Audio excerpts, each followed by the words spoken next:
Mesdames, Messieurs, bien bonjour. Voilà, le mois de novembre est sur nous, on est là qu'à fine. Bon, mais chaque période du temps apporte son événement particulier. Et le mois de novembre, c'était d'abord la fin du mois du créole. Hein, et nous avons été, ma référente absolue, que je salue d'abord, Madame Jacobi Kouali, Marie-Hélène, docteur en sciences d'éducation. Bien bonjour. Bonjour, Monsieur Italique. Voilà. Et puis, comme d'habitude, nous saluons les téléspectateurs de Canal 10. Tout à fait. Voilà. Pas de salut particulier aujourd'hui non, pas de salut particulier aujourd'hui. D'accord. Pourtant, c'est une période de vacances, mais enfin, d'accord. Je n'ai pas eu d'appel dans ce sens. Bon, il n'y a pas de privilégié. Non, pas aujourd'hui. Bon. Alors, je disais que après le créole, sous ces deux aspects, l'aspect de la langue, vous nous aviez brillamment expliqué que le créole c'était aussi une culture, façon d'être, qui se déclinait dans le manger créole, dans le habiter créole. Et puis là, vous osez aujourd'hui nous dire que, au plan de la culture, ce mois de novembre, on doit s'intéresser à la culture toujours et l'identité en lien avec les cimetières. Bon. Alors là, moi, toujours pareil, je suis toujours perplexe, mais je suis rassuré à la fin quand même. Merci. Perplexe merci. Parce que vous avez réconcilié le pays avec la culture cachée. Cimetière, pas caché, même lignée, comme monter, descendre des au-delà. Voilà les questions qui me viennent à l'esprit en lien avec cette thématique. Donc, qu'est-ce que ça a à voir avec la culture, cette affaire-là, d'abord nos cimetières, tout ça, c'est plutôt la fête, c'est plutôt le temps présent. Non, on pourrait parler de fête, comme on a dit la dernière fois, on pourrait parler de fête initiatique par rapport à la fête des Lumières qui nous renvoie à l'Afrique, à l'Égypte tout particulièrement. Oui. Mais le cimetière, d'une manière générale, c'est un lieu qui est plutôt respecté. Quand on y entre, on est plutôt serein, on est posé, on est calme, on est même recueilli, je dirais. Et donc, quand on parle de fête, c'est plutôt à cette période. Mais en fin de compte, il faut reconnaître que quand on a parlé de la Toussaint dernièrement, on a bien fait la différence entre la Toussaint qui est le 1er novembre, et le 2 novembre, qui est le jour des morts, et qui donc a été intégré par l'abbé Odile à l'abbé de Cluny. Donc c'est là qu'on a fait la différence entre le premier, qui est la Toussaint, la fête de tous les saints, et le jour des morts, qui est le 2 novembre. Même si vous nous avez expliqué que certains persistent à ne pas comprendre le distinguo, ou de se camper sur leur habitude. Pouillot, le premier, c'est pour les morts. Oui, il y en a qui continuent. Ça prouve bien qu'il y a toujours une résistance, je dirais, mais une résistance positive et qu'on peut comprendre par rapport à la tradition. Ils ont été éduqués de cette manière. Et puis, du jour au lendemain, on leur dit, bon, c'est pas comme ça, c'est autrement. Donc, ils restent campés sur leur position et ils continuent à aller au cimetière le 1er novembre. Mais il faut reconnaître que au niveau des cimetières, il y a toute une histoire. Nous avons notre histoire autour du cimetière et qui renvoie à cette culture cachée. Notamment, si on doit définir le mot cimetière, en grec, cela veut dire que c'est un lieu où l'on dort de façon éternelle. C'est beau. Oui, c'est très beau. Donc, on dort d'un sommeil éternel dans le cimetière. Et aussi, c'est une façon, le verbe dormir renvoie bien au fait qu'on a peur. Le voyez, la peur revient. Oui. On a peur d'employer le mot, l'expression la Oui, mort. oui, la mort, on a peur de la mort. Voilà, on a peur de la mort.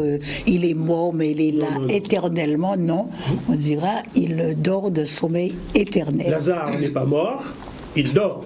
Il dort, Voilà. tout à fait, voilà. Très bien.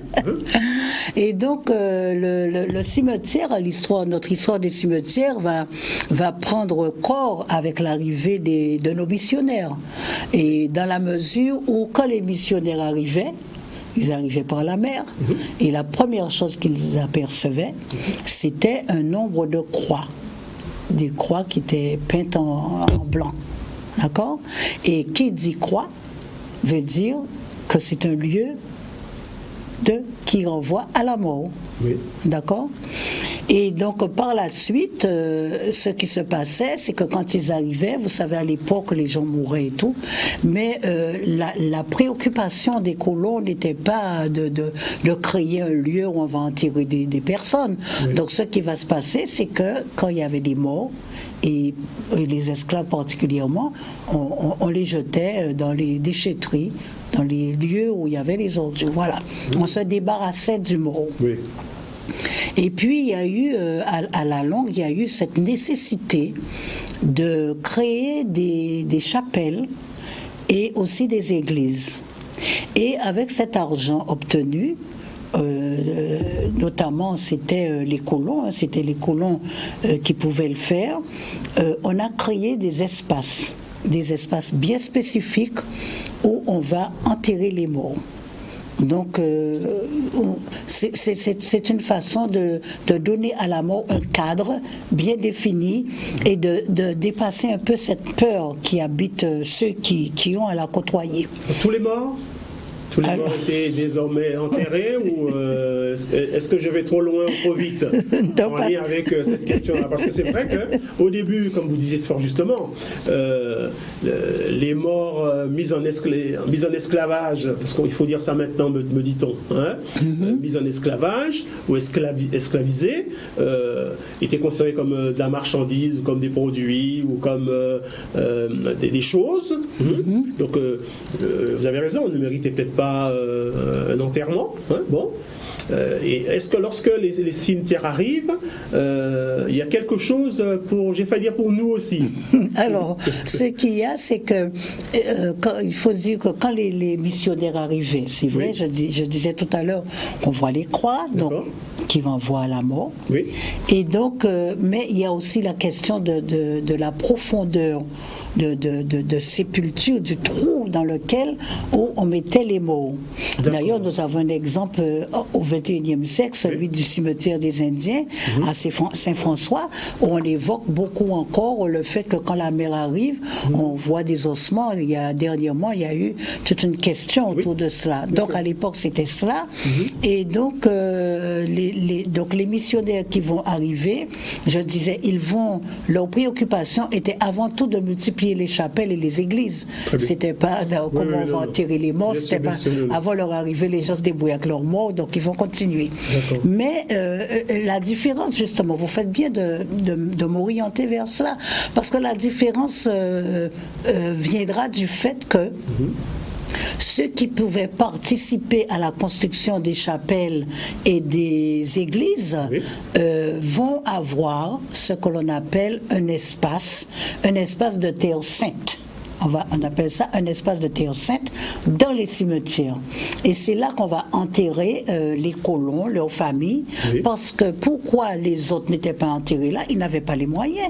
Ils n'avaient pas les moyens de participer à la construction des chapelles et des églises. La seule chose qu'ils pouvaient faire, c'était se soumettre à cette éducation religieuse qui leur était inculquée, surtout dans l'espoir qu'après leur mort, voyant que la mort revient, que leur âme puisse retourner dans leur pays d'origine.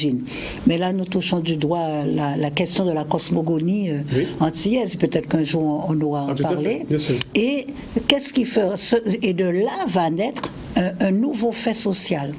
Un nouveau fait social dans le sens où dans les cimetières, on va trouver que des sépultures de familles blanches. Oui.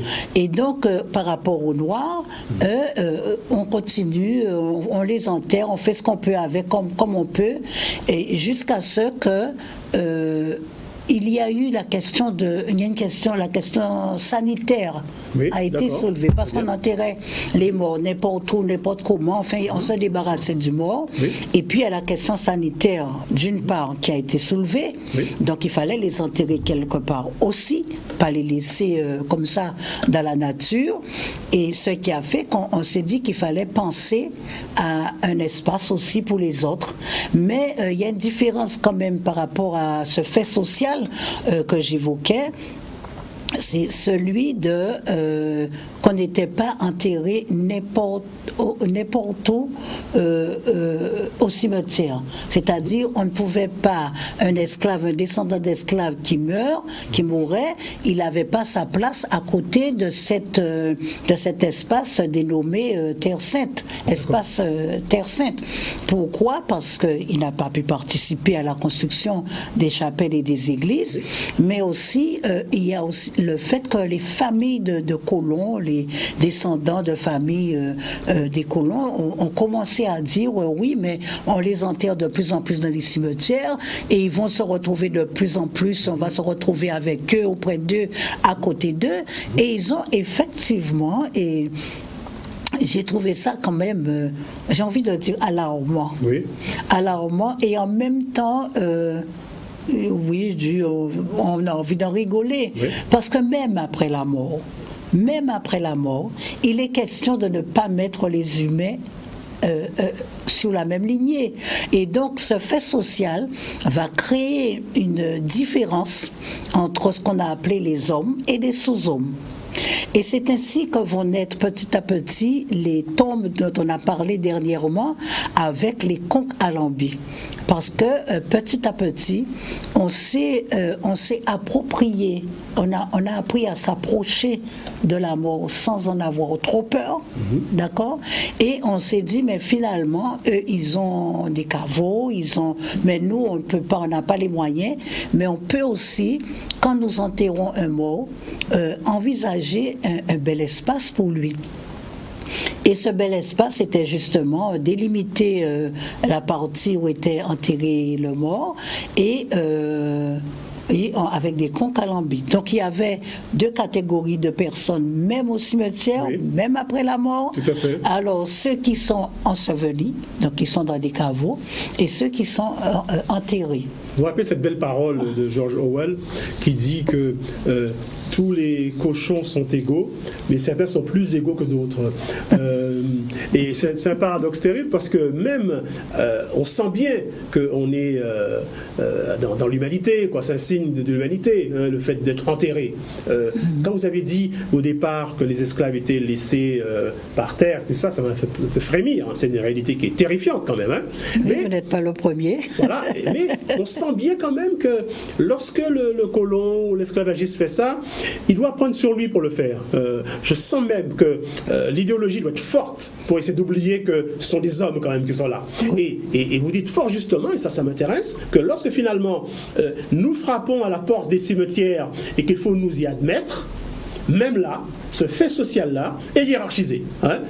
Tous les hommes sont égaux devant la mort, mais certains le sont visiblement plus que d'autres. Hein. Bon. Et plus que d'autres, et en plus, alors, quand je parlais tout à l'heure de cette différence oui. Qui a établi que même au cimetière, il y a des hommes et il y a des sous-hommes, oui. Et je dirais en second lieu, indirectement, cela a entraîné un fait racial.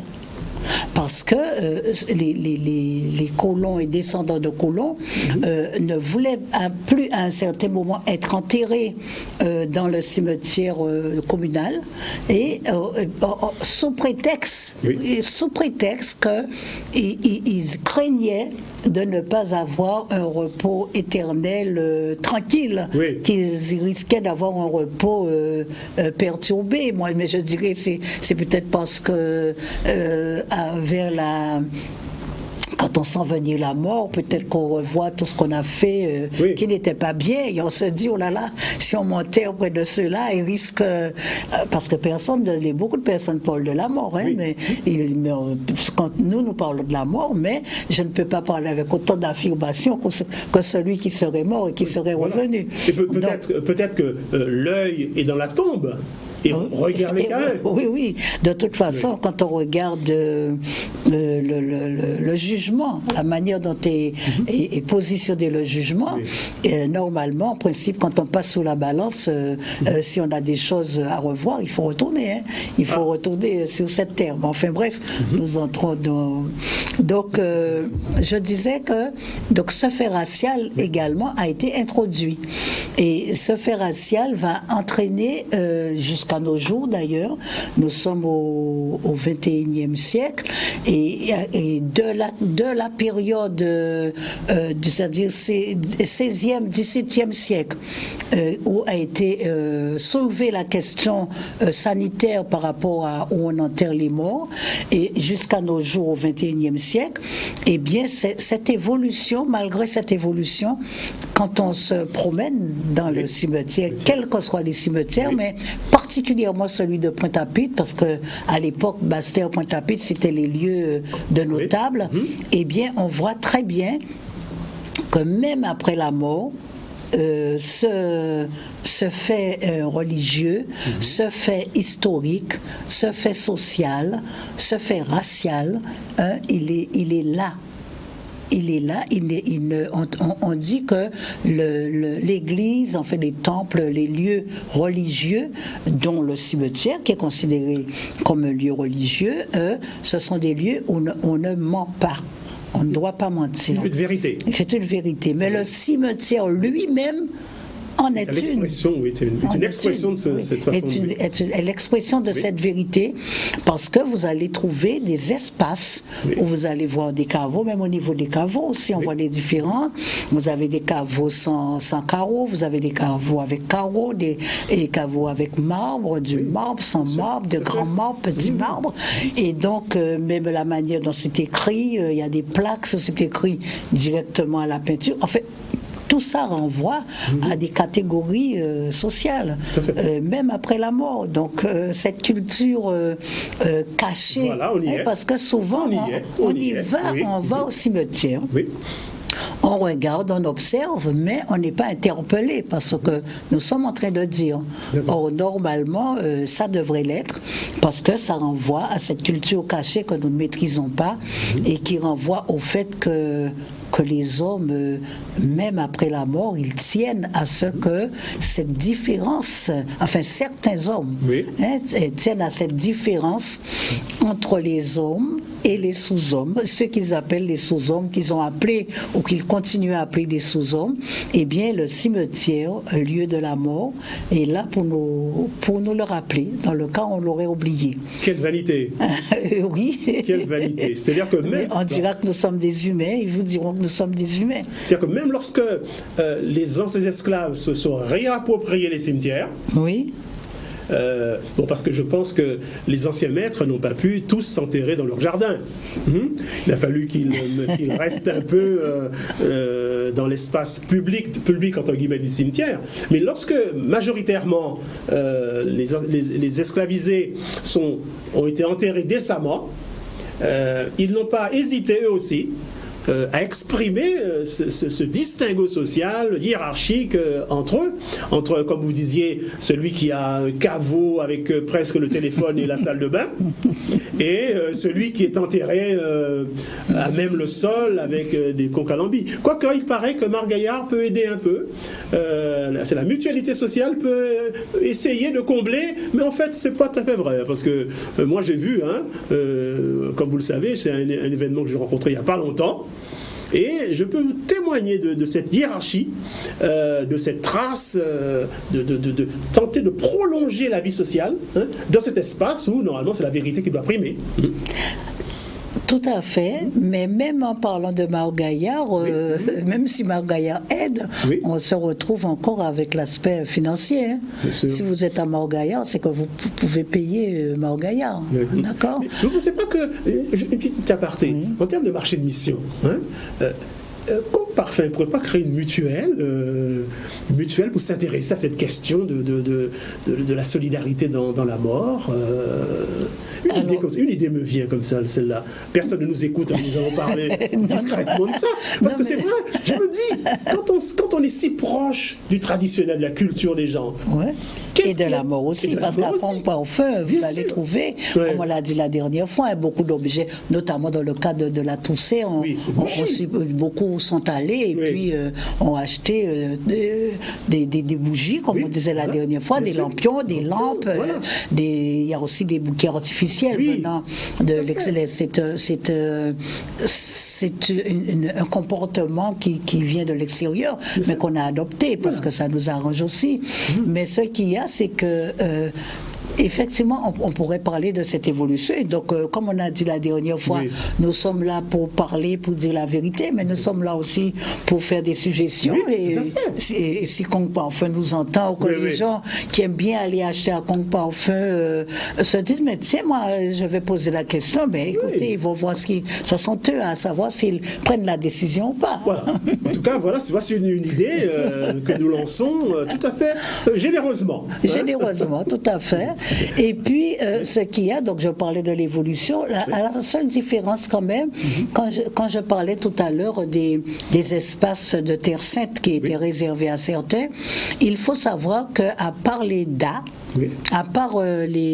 sauf les DA, plutôt les DA, celles qui gardaient les enfants, à la demande des enfants, quand les DA mouraient, et les enfants voulaient que les DA soient enterrés près de leurs parents par rapport à cette relation forte qui naissait entre eux. On sait bien que les DA, des fois, sont morts avec des secrets que les parents même ne connaissaient pas. Alors, il y a cela, et donc je dirais, donc l'évolution va continuer. Donc quand je disais, il y a certains qui avaient peur que le repos éternel soit perturbé, soit contrarié même. Eh bien, vous savez, c'est de là que va naître ce qu'on appelle les cimetières familiaux.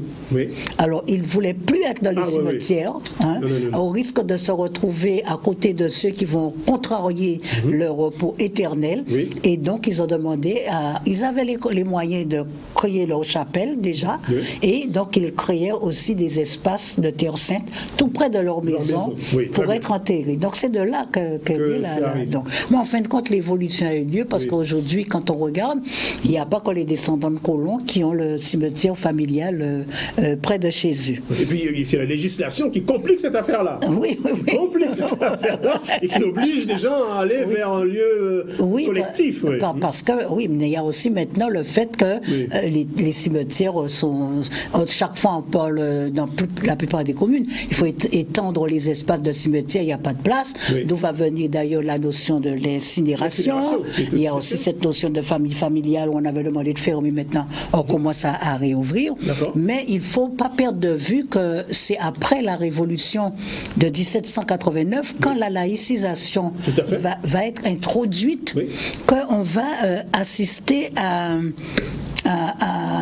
ce fonctionnement qui va faire émerger, faire prendre conscience que même après la mort, la catégorisation sociale, humaine, elle est là, et c'est dommage. Donc nous avons encore un travail à faire, c'est pas terminé.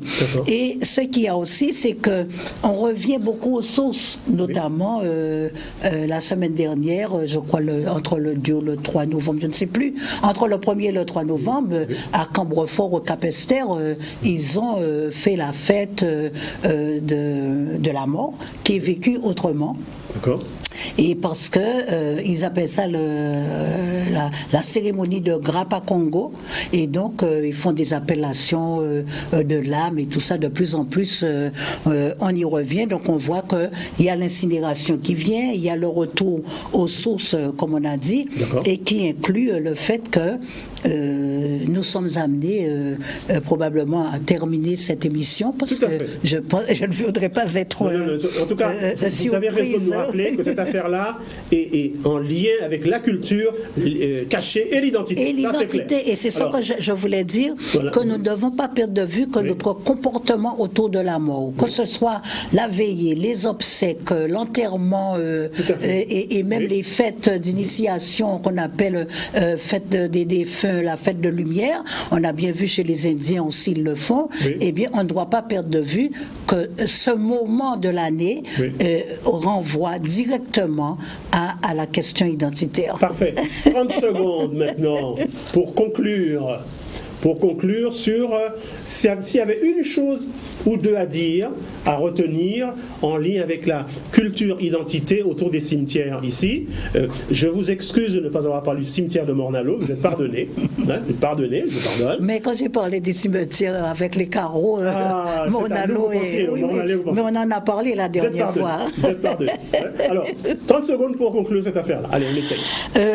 Donc je disais que effectivement ça nous renvoie à une question, une affirmation même identitaire, et je dirais que on retrouve encore la résistance sous une forme ou une autre, et qu'il faut la sauvegarder, arrêter de juger dans ce qu'on a fait et qu'on ne fait plus, mais arrêter de juger ceux qui continuent, parce que souvent après on se rend compte qu'ils avaient raison de pouvoir bien garder ça, et autour de la mort on a évolué aussi par rapport à l'ensevelissement même. On a progressé autour de ça, et on se rend bien compte que nous avons moins peur de la mort qu'avant, et que nous essayons aussi de sortir de cette peur qu'on a instaurée chez nous tout en étant vivants, mais en nous positionnant après la mort. Donc il y a un recul à prendre là-dessus, et il y a une réflexion, il n'y a pas de problème. Si nous pouvons nous retrouver avec d'autres, eux-mêmes, s'ils peuvent continuer chez eux à discuter là-dessus, et voilà. Parfait. Donc, au mois de novembre, profitez. Profitez pour débattre entre vous. Nous nous voyons quand Eh bien, nous allons nous revoir dans 15 jours, c'est-à-dire nous sommes le 10 novembre, mais il suffit de calculer. Et on se retrouve dans 15 jours. Voilà. Chers amis, merci. Continuez à débattre, comme l'a dit docteur docteur Jacob Ekoali. Vous n'êtes pas perturbé par la mort. Une obsession d'une dame dont il faut qu'on parle, qui a un nom qui ressemble au vôtre, mais c'est bien avec vous notre référent absolu que nous quittons les téléspectateurs. Marie-Hélène Jacob Ekoali. Et docteur de son état, surtout. En plus. Merci de nous avoir suivis, et à très bientôt. Continuez le débat parmi vous.